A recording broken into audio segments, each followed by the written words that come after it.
तो हेलो दोस्तों, नमस्कार। कैसे हो आप सभी? उम्मीद करता हूँ मज़े से होगे, स्वस्थ होगे, मस्त होगे, अपनी लाइफ में व्यस्त होगे।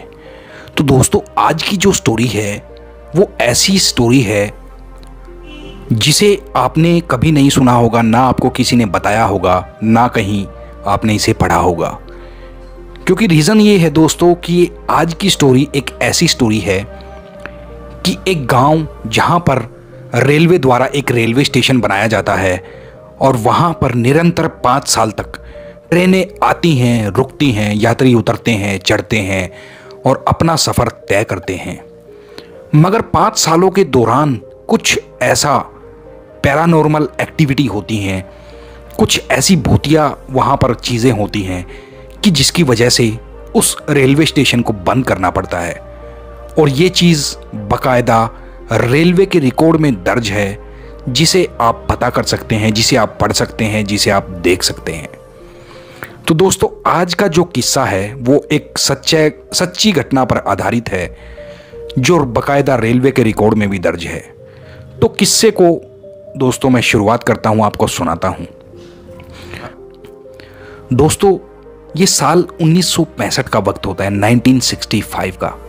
पुराने ज़माने की ये बात है। कोलकाता से लगभग 260 किलोमीटर दूर एक गांव होता है जिसका नाम होता है बेगुन कोडार। उस गांव से रेलवे लाइन गुजरती है और वो रेलवे लाइन कोलकाता को पुरुलिया से और आगे हटिया में कनेक्ट होती है। इन सभी रास्तों को वो जोड़ती है। तो इस पर निरंतर ट्रेनें चलती रहती हैं। ट्रेनें वहाँ रुकती नहीं हैं और सीधी निकल जाती हैं। तो बेगुन कोडार के लोग इकट्ठा होकर सभी लोग वहाँ के लोकल एमपी के पास जाते हैं और कहते हैं कि सर, हमें रेलवे स्टेशन की ज़रूरत है, क्योंकि हमें जब भी ट्रेन पकड़नी पड़ती है वो यहाँ से लगभग 60 किलोमीटर दूर पुरुलिया जाकर ट्रेन पकड़नी होती है और वहीं से हम ट्रेन पकड़ते हैं और आगे अपने गंतव्य स्थान पर जाते हैं और यात्रा करते हैं। तो कृपया आप हमारी मदद कीजिए। बेगुन कोडार, ये जो हमारा गाँव है, इसके आसपास लगभग छोटे मोटे 20 गाँव हैं, जहाँ की यात्रियों को सभी को पुरुलिया तक सफ़र करना पड़ता है, परेशान होना पड़ता है। अगर आप हमारी मदद करेंगे तो इससे हमें बहुत फ़ायदा हो सकता है। तो वहाँ का लोकल एमपी रेलवे मिनिस्टर से बात कर कर एक रेलवे स्टेशन का निर्माण करवाता है और उस स्टेशन का नाम भी बेगुन कोडार रखा जाता है। 1962 में उस रेलवे स्टेशन की शुरुआत होती है और रेलवे स्टेशन पर पैसेंजर ट्रेन आकर रुकती हैं और कुछ एक्सप्रेस ट्रेनें भी रुकती हैं। सुपरफास्ट ट्रेनों को शुरुआत में वहाँ पर स्टॉपेज नहीं दिया जाता। तो वहाँ का सभी स्टाफ पुरुलिया से ट्रांसफ़र होकर आता है, कुछ लोग कोलकाता से ट्रांसफ़र होकर आते हैं। वहाँ का स्टेशन मास्टर, जिसका नाम मोहन होता है, वो पुरुलिया से ट्रांसफ़र होकर आता है, क्योंकि वो बेगुन कोडार के नज़दीक ही एक गाँव का निवासी होता है। इसलिए वहाँ वो अपनी ट्रांसफ़र ले लेता है कि गाँव के नज़दीक हो जाऊँगा और घर पर गाँव में आने जाने में मुझे सुविधा होगी। ट्रेन निरंतर आती हैं, रुकती हैं, यात्री चढ़ते उतरते हैं, बड़े अच्छे से सब कुछ चल रहा होता है। 5 साल दोस्तों, 5 साल वहाँ पर लोग बड़े आनंदित होते हैं, बड़े अपना सुकून महसूस करते हैं कि अब हमें पुरुलिया जाने की ज़रूरत नहीं है, क्योंकि ट्रेन हमारे स्टेशन पर ही रुकने लगी है। सब कुछ अच्छे से चल रहा होता है। लेकिन 5 साल बाद अचानक कुछ ऐसा होता है जिसकी किसी ने उम्मीद भी नहीं करी थी, जिसके बारे में कोई सोच भी नहीं सकता था, जिसको किसी ने ख्वाबों में भी नहीं सोचा था। गांव वाले तो छोड़िए, रेलवे स्टाफ ने भी इस बारे में कभी नहीं सोचा था। तो दोस्तों, 5 साल बाद 1967 में जो वहाँ पर रेलवे का स्टेशन मास्टर होता है बेगुन कोडार का, वो एक दिन रात में वहाँ पर रुकता है। उसके पास ऊपर से ऑर्डर आता है कि अब रात में भी यहाँ पर एक ट्रेन रुकना शुरू होगी, तो आपको यहीं पर रुकना होगा और दूसरे स्टेशन मास्टर की अरेंजमेंट भी जल्द ही रेलवे द्वारा कर दी जाएगी। तो अब मोहन रात में रुकता है वहाँ पर। शाम 7 बज जाते हैं दोस्तों, अंधेरा ढल चुका है और उस स्टेशन पर आसपास खजूर के वृक्ष बहुत ज़्यादा होते हैं और साथ में पाकड़ के वृक्ष भी बहुत होते हैं। पाकड़ का वृक्ष अगर दोस्तों आपने कभी नहीं देखा हो तो गूगल पर आप सर्च करके देखना।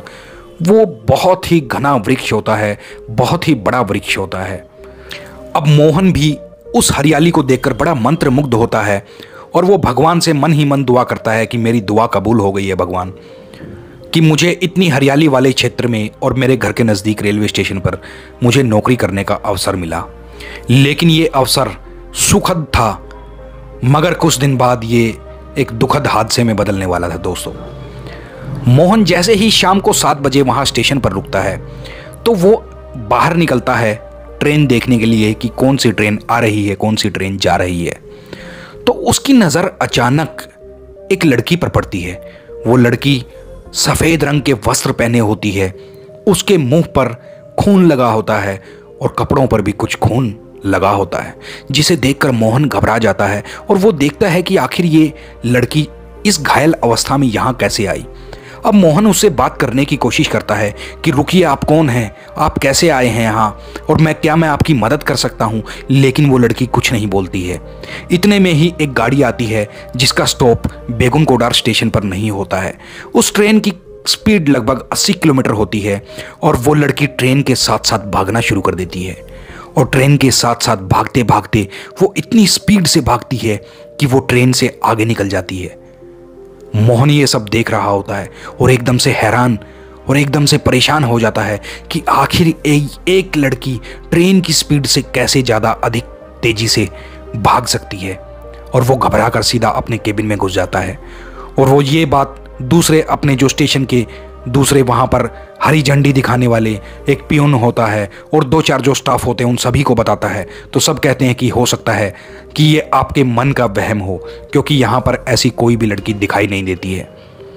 अगले दिन दोस्तों फिर वैसा ही होता है। मोहन शाम को 7 बजे निकलता है और वो देखता है कि फिर से वही लड़की उसी प्लेटफॉर्म पर, उसी स्टेशन के प्लेटफॉर्म पर घूम रही होती है।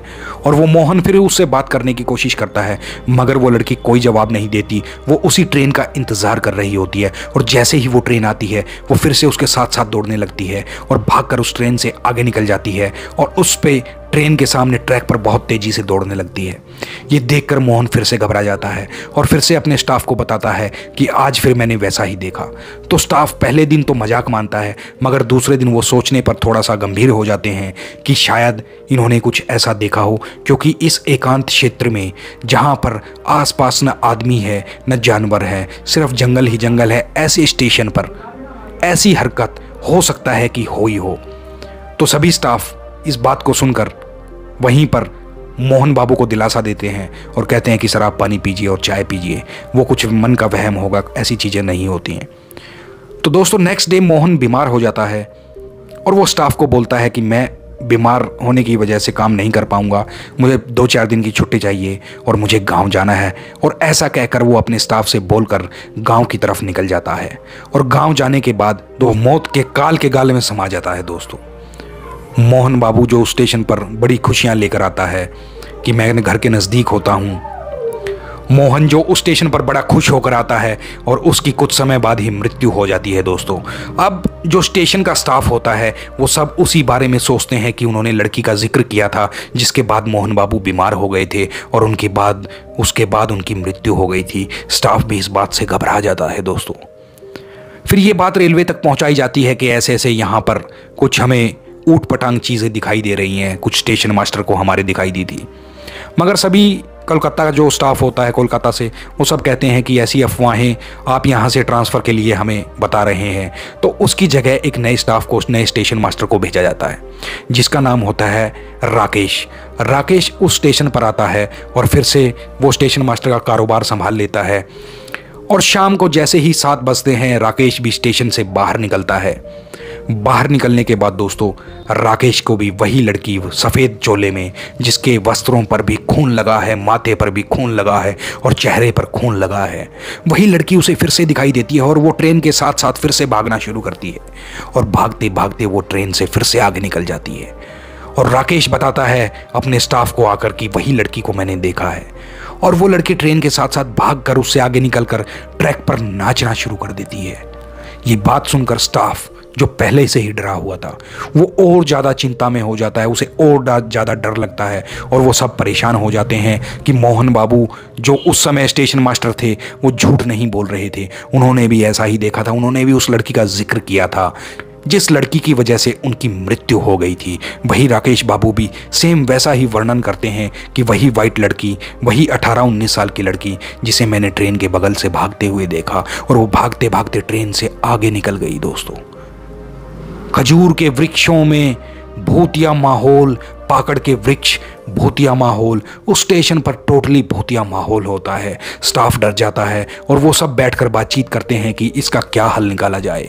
और फिर से वही होता है, राकेश भी 1 हफ्ते बाद ये सब देखने के बाद बीमार हो जाता है और वो कोलकाता वापस लौट जाता है और फिर उसकी मृत्यु की खबर ही वापस आती है। स्टाफ ये सब सुनकर बहुत हैरान, परेशान और बहुत चिंतित हो जाता है कि आखिर यहाँ पर इस स्टेशन पर ऐसा हो क्या रहा है। और स्टाफ बाहर नहीं निकलता है क्योंकि उन्हें पता है कि जैसे ही वो बाहर निकलेंगे वो लड़की जिसे भी दिखाई देगी वो ही मृत्यु को प्राप्त हो जाएगा, उसी की मृत्यु हो जाएगी। स्टाफ वहीं पर शाम होते ही 5 बजे के बाद स्टेशन से बाहर नहीं निकलता है दोस्तों। अब कलकत्ता रेलवे के जो अधिकारी होते हैं उन्हें फिर से जानकारी दी जाती है कि यहाँ पर फिर से हमें वही एक्टिविटी दिखाई दी और राकेश जो स्टेशन मास्टर दूसरे आए थे उनकी भी मृत्यु हो गई। अब रेलवे क्या करता है कि वहाँ से स्पेशल अलाउंस देकर एक तीसरे स्टेशन मास्टर को वहाँ पर पोस्टेड करता है, वहाँ पर भेजता है। वो तीसरा स्टेशन मास्टर जब आता है तो उसे पहले दिन फिर से वही लड़की दिखाई देती है शाम 7 बजे के बाद। अब स्टेशन मास्टर वो रुकता नहीं है, वहीं से उस समय स्टाफ को ये सब बात बताकर रात वहीं पर रुकता है और सुबह होते ही वो कलकत्ता वापस निकल जाता है और अधिकारियों को बताता है कि मैं यहाँ पर नौकरी नहीं कर पाऊँगा, मैं यहाँ पर किसी भी हालात में नौकरी नहीं कर पाऊँगा क्योंकि मुझे अपनी जान अधिक प्यारी है, पैसा इतना प्यारा नहीं है। तो दोस्तों स्टाफ भी वहाँ से घबराकर भाग जाता है। कोई भी वहाँ पर ना झंडी दिखाने वाला, ना स्टॉपेज साइन दिखाने वाला, ना वहाँ पर टिकट काटने वाला, ना वहाँ पर कोई सर्वेंट, ना वहाँ पर कोई किसी भी तरीके का कोई रेलवे का स्टाफ वहाँ पर नहीं रुकता और सब वहाँ से भाग जाते हैं और एक चिट्ठी, एक एप्लीकेशन, एक लेटर लिखते हैं कि हम यहाँ पर काम नहीं करेंगे क्योंकि यहाँ पर कुछ पैरानॉर्मल एक्टिविटीज़ हैं। अब कलकत्ता के जो अधिकारी होते हैं वो ट्रेन के जो ड्राइवर होते हैं उनसे बात करते हैं और उनसे बात करने पर उन्हें पता लगता है कि वाकई में जैसे ही बेगुन कोडार स्टेशन आता है तो एक लड़की उनके ट्रैक पर, उनके इंजन के सामने, उनके ट्रैक पर भागने लगती है और बहुत तेज़ गति से भागती है। और कुछ जगह तो ऐसा होता है कि वो जब ट्रेन कहीं पर रुकती है तो वो ट्रेन के आगे नृत्य करना शुरू कर देती है। मगर ये होता तब ही है जब तक वो बेगुन कोडार की सीमा में रहते हैं। बेगुन कोडार की सीमा से बाहर जाते ही वो लड़की भी गायब हो जाती है और वो नाच गाना और वो सब बंद हो जाता है। तो अब ये सुनकर रेलवे के अधिकारी भी घबरा जाते हैं कि क्या वाकई में वहाँ पर कुछ ऐसा है। अब जो दूसरा स्टाफ होता है वहाँ पर उनको धक्के से, उनको जोर ज़बरदस्ती से बोला जाता है कि आपको यहाँ पर नौकरी करनी होगी, अदरवाइज़ आपको नौकरी छोड़नी होगी। तो स्टाफ मरता न क्या करता, वहाँ पर कुछ दिन और वहाँ पर स्टाफ रुकता है। फिर सभी स्टाफ शाम को 7 बजे प्लान बनाकर बाहर निकलते हैं कि हम भी देखें कि ऐसा क्या कुछ है। तो उन्हें भी प्लेटफॉर्म पर लड़की दिखाई देती है, मगर उस दिन वो ट्रेन नहीं आती है जिसके बगल से वो भागकर और जिसके आगे भागकर वो ट्रैक पर नाचने लगती है। तो वो उस दिन देखते हैं कि वो लड़की प्लेटफॉर्म पर ही आगे पीछे भाग रही है और उसकी स्पीड बिजली से भी ज़्यादा होती है और वो ये देखकर सब घबरा जाते हैं। वो लड़की कभी भागकर खजूर के पेड़ पर उल्टा लटक जाती, कभी पाकड़ के पेड़ पर उल्टा लटक जाती और कभी पाकड़ के पेड़ पर चढ़कर नृत्य करने लगती। वो उस लड़की को आवाज़ देते हैं कि रुको, तुम कौन हो, मगर वो उनकी तरफ बड़ी तीखी निगाहों से देखती है और उसकी आंखों से अंगारे दहक रहे होते हैं। ये सब देखकर स्टाफ कहता है कि अब हमें चाहे मरना ही क्यों ना पड़े, मगर हम इस स्टेशन पर अब नौकरी नहीं कर सकते हैं। वो अपनी सारी डिटेल कलकत्ता के अधिकारियों को बताते हैं कि आप हमें भले ही नौकरी से निकाल दें या भले ही हमें नौकरी पर रखें या ना रखें, हम इस स्टेशन पर नौकरी नहीं कर पाएंगे। और स्टाफ, क्योंकि वहाँ अब कोई झंडी दिखाने वाला नहीं है, कोई टिकट काटने वाला नहीं, कोई स्टाफ नहीं है, इसलिए रेलवे को उस बेगुन कोडार रेलवे स्टेशन को आखिरकार बंद करना पड़ता है। और बंद करने का रीज़न भी उन्हें बताना पड़ता है कि भूतिया एक्टिविटीज़, भूतिया जो यहाँ पर हरकतें होती हैं, उसकी वजह से कोई भी स्टाफ वहाँ पर नौकरी करने को तैयार नहीं है, इसलिए हमें इस स्टेशन को बंद करना पड़ रहा है। तो अब ये 1967 का समय आ जाता है, 1967 का समय। ये धीरे धीरे बात सभी आसपास के गांव में फैल जाती है, सभी आसपास के ग्रामीणों में फैल जाती है। अब शाम को 5 बजे के बाद उस स्टेशन के आसपास इंसान तो छोड़िए, कोई जानवर भी नहीं दिखाई देता है। और जो रेलवे के ड्राइवर होते हैं जो उस समय ट्रेन वहाँ से लेकर निकलते हैं दोस्तों, वो भी अपनी ट्रेन की स्पीड बढ़ा देते हैं। अगर 60 की स्पीड से ट्रेन चल रही है तो वो उसको 80 कर देते हैं और फटाफट उस स्टेशन से निकलने की कोशिश करते हैं। और जिन भी यात्रियों को जो वहाँ के नज़दीक के होते हैं उन्हें पता है कि स्टेशन पर भूत होता है, वो भी खिड़कियाँ और शीशे बंद कर लेते हैं। और अगर कोई यात्री गेट पर खड़ा है, जैसा कि अमूमन अपने देश में ट्रेन में लोग गेट पर खड़े होते हैं, उन्हें पता लगता है जैसे ही कि बेगुनकोडार रेलवे स्टेशन आ रहा है, वो उसे छोड़कर वो गेट को बंद करके भाग के अपनी सीट पर बैठ जाते थे।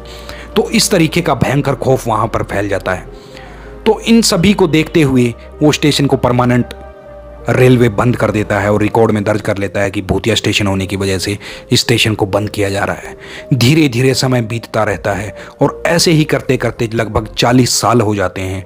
और 40 साल के बाद वहाँ पर रेलवे फिर से एक बार एक्टिव होता है और बोलता है कि इस स्टेशन को फिर से चालू किया जाएगा, क्योंकि यात्री परेशान हो रहे हैं, उन्हें पुरुलिया से ट्रेन पकड़नी पड़ती है।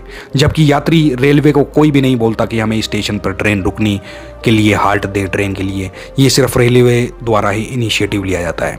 अब रेलवे क्या करती है दोस्तों, एक पैरानॉर्मल सोसाइटी को वहाँ पर भेजती है कि आप जाकर चेक करें कि क्या वहाँ पर अभी भी कोई पैरानॉर्मल एक्टिविटी आपको ऐसा कुछ दिखाई देता है। तो पैरानॉर्मल एक्टिविटी वाले वहाँ पर पहुँचते हैं और वो देखते हैं कि जो बेगुनकोडार स्टेशन था जिसे 40 साल पहले बंद कर दिया गया था, अब वहाँ पर झाड़ झखाड़ उग चुके हैं और वो बिल्कुल अबेंडेंड हो चुका है, वहाँ पर कोई भी नहीं रुकता है। तो वो रात भर वहाँ पर इंतज़ार करते हैं। ग्रामीणों से दिन में बात करते हैं, दिन में पहुँचने के बाद तो ग्रामीण कहते हैं कि हम रात में यहाँ पर रुक नहीं पाएंगे, आपको जो मर्जी करना है आप यहाँ पर करें। अब वो स्टेशन पर रुक जाते हैं पैरानॉर्मल एक्टिविटी वाले, और रात में दोस्तों वो सब अपने मीटर वगैरह लेकर ढूंढने की कोशिश करते हैं कि यहाँ पर कोई ऐसी एक्टिविटी है क्या, कुछ ऐसी अजीब चीज़ है कि जिससे हमें पता लगे कि यहाँ पर भूत या ऐसी भूत प्रेत से रिलेटेड कोई चीज़ जिसका हमें पता लग जाए। तो मीटर पर उन्हें अपनी हलचल दिखाई देती है, मगर तब तक वो लड़की दिखना बंद हो चुकी होती है। उन्हें लड़की कोई नहीं दिखाई देती, उन्हें सिर्फ अपने मीटर पर हरकत दिखाई देती है। और उनमें से 8 आदमियों में से लगभग 3 या 4 आदमी ऐसे होते हैं जिनके मुंह पर थप्पड़ के निशान छप जाते हैं और उंगलियों के निशान छप जाते हैं, और वो चिल्लाते हैं कि कोई हमें पीट रहा है, हम यहाँ पर नहीं रुक सकते हैं। मगर वो पैरानॉर्मल एक्टिविटी वाले होते हैं दोस्तों, वो वहाँ से नहीं भागते। वो 3-4 लोग पिटते रहते हैं रात भर और वहीं पर वो डटे रहते हैं और वो आग जला लेते हैं। और जैसे ही वो आग जलाते हैं तो वहाँ पर जो भी पैरानॉर्मल ऐसी एक्टिविटी होती हैं जो उन्हें मीटर में दिखाई देती हैं, वो सब गायब हो जाती हैं। तो रात भर इंतज़ार करने के बाद वो वहाँ से सुबह अपनी गाड़ी में बैठकर फिर से कलकत्ता निकल जाते हैं और जाकर अपनी रिपोर्ट सबमिट करते हैं कि वहाँ पर कोई ना कोई पैरानॉर्मल एक्टिविटी ज़रूर है, मगर हम उसे देख नहीं पाए। हाँ, हालांकि वो हमारे कुछ दोस्तों को उनका आभास ज़रूर हुआ, क्योंकि उस पैरानॉर्मल एक्टिविटी जो हुई थी उसने इन्हें थप्पड़ मारे थे और उनके गाल पर उंगलियों के निशान भी छपे हुए थे, जिसकी फ़ोटो वो अपने स्मार्टफोन से खींच चुके होते हैं और वही रेलवे को दिखाते हैं। तो अब इसी दौरान दोस्तों क्या होता है कि हमारा जो टूरिज़्म डिपार्टमेंट है, जो आपके ट्रैवल एजेंट हैं, जो भी यात्री कलकत्ता घूमने के लिए आता था, उसके पैकेज में स्पेशल एक चीज़ ऐसी जोड़ देते थे कि आपको हम एक ऐसा रेलवे स्टेशन भी दिखाएंगे जहां पर भूतिया चीज़ें होती हैं और जहां पर पैरानॉर्मल एक्टिविटीज़ होती हैं। शाम 7 बजे के बाद हम आपको वो दिखाएंगे। तो अब जो टूरिस्ट लोग आते हैं वो भी वहाँ पर कलकत्ता से 260 किलोमीटर दूर वहाँ पर आना शुरू हो जाते हैं और वो भी उस भूतिया स्टेशन को देखने आते हैं और वो देखते हैं कि यहाँ पर क्या ऐसा है। हालांकि उन्हें 5 बजे तक रुकने की ही इजाज़त होती है, 5 बजे के बाद रुकने की उन्हें इजाज़त नहीं होती है। और जैसे ही 5 बजते हैं उन्हें लेकर जो टूरिस्ट गाइड आता है वो लेकर भाग जाता है और उससे पहले दिन में उन्हें बताता है कि ये वो पेड़ हैं, इस तरीके से यहाँ पर मोहन की और राकेश की मृत्यु हुई और कैसे स्टाफ यहाँ से भाग गया था। और साथ जैसे ही शाम को 5 बजते हैं वो उन्हें लेकर वापस फिर से कलकत्ता की तरफ बढ़ जाते हैं। तो दोस्तों इस तरीके से टूरिज़्म उद्योग भी बहुत फल फूल रहा था बेगुनकोडार की वजह से। आप इसे विकिपीडिया पर भी देख सकते हैं, Begunkodar railway station most haunted railway station. आपके रोंगटे खड़े हो जाएंगे दोस्तों अगर उस स्टेशन पर आप चले जाएंगे। तो अब साल 2009 का समय आ जाता है दोस्तों। रेलवे मिनिस्टर बनती हैं ममता बनर्जी। ममता बनर्जी के पास वहाँ के लोकल एमएलए और एमपी पहुँचते हैं लोगों के साथ कि इस स्टेशन को दोबारा फिर से आप चालू करें, और ताकि यात्रियों को जो यहाँ के लोकल लोग हैं उन्हें आने जाने में परेशानी ना हो, उन्हें दूर से ट्रेन ना पकड़नी पड़े। तो ममता बनर्जी दोस्तों फिर वहाँ पर कुछ धार्मिक अनुष्ठान करवाती हैं, वहाँ के लोकल जो पंडित पुजारी होते हैं वहाँ पर धार्मिक अनुष्ठान करते हैं और 1 हफ्ते तक वहाँ धार्मिक अनुष्ठान होने के बाद फिर से उस स्टेशन को खोला जाता है। और जो भी वो प्रेत आत्मा, जो एक्टिविटी, जो वो लड़की बीमार हो चुकी थी, जिसका एक्सीडेंट हुआ था, वो फिर लोगों को दिखना बंद हो जाती है। शाम को 5 बजे के बाद, चाहे 8 बजे देखो चाहे 10 बजे, किसी को भी रात तक वो दिखाई नहीं देती है। मगर लोगों में भय फिर भी व्याप्त होता है। वो फिर भी शाम को 5 बजे के बाद स्टेशन पर ना ही उतरते हैं, ना ही चढ़ते हैं, और ना ही स्टाफ वहाँ 5 बजे के बाद रुकता है। इस शर्त पर वहाँ पर स्टाफ की तैनाती भी करी जाती है। तो ऐसा एक स्टेशन जो 42 साल तक एक भूत की वजह से, एक लड़की की वजह से बंद रहता है, उसको फिर से 2009 में चालू किया जाता है धार्मिक अनुष्ठान के बाद। और उसके बाद वो लड़की, वो भूत, वो प्रेत, वो आत्मा, वो पैरानॉर्मल एक्टिविटी दिखाई देना बंद हो जाती है दोस्तों। तो दोस्तों, रेलवे भी जानने की कोशिश करता है कि आखिर ये लड़की कौन थी, ये भूत कौन था जो स्टेशन मास्टर और दूसरे लोगों को दिखाई देता था। तब जाकर यह बात का पता लगता है कि एक लड़की जिसका नाम पूजा होता है, जिसकी उम्र 19 वर्ष की होती है, वो एक बार अपने पिताजी के साथ ट्रेन में कहीं जाने के लिए स्टेशन पर पहुंचती है। और जैसे ही वो ट्रेन में चढ़ने लगते हैं तभी ट्रेन स्पीड पकड़ लेती है, चल लेती है। उसके पिताजी तो चढ़ जाते हैं, मगर वो पूजा नाम की लड़की ट्रेन में चढ़ते वक्त नीचे गिर जाती है, ट्रैक पर गिर जाती है और उसकी मृत्यु हो जाती है, क्योंकि ट्रेन उसके ऊपर से गुजर जाती है। तो इस चीज़ का खुलासा भी होता है। तो उस अनुष्ठान के बाद दोस्तों वहाँ पर कुछ भी नहीं दिखाई देता है और लोग फिर से वहाँ पर नॉर्मल अपनी ज़िंदगी जीना शुरू कर देते हैं। ट्रेनें आती हैं, रुकती हैं, यात्रियों को लेती हैं, यात्रियों को उतारती हैं और अपने गंतव्य स्थान पर पहुँचती हैं दोस्तों। मगर लोगों में अभी भी भय व्याप्त है। वो शाम को 7 बजे के बाद ना ही स्टेशन पर जाने का रिस्क लेते हैं, ना ही स्टेशन पर उतरने का रिस्क लेते हैं। तो दोस्तों, ये कहानी आपको कैसी लगी कमेंट बॉक्स में ज़रूर कमेंट करके बताना। और जो नए हैं वो कृपया चैनल को सब्सक्राइब करें और वीडियो को लाइक करें। तो दोस्तों, ऐसी ही सच्ची घटनाएं मैं आपके सामने लेकर आता रहूँगा। तो मिलते हैं आपसे नेक्स्ट वीडियो में। दोस्तों, मौज लो, रोज लो, ना मिले तो खोज लो। आप सभी का दिल से धन्यवाद।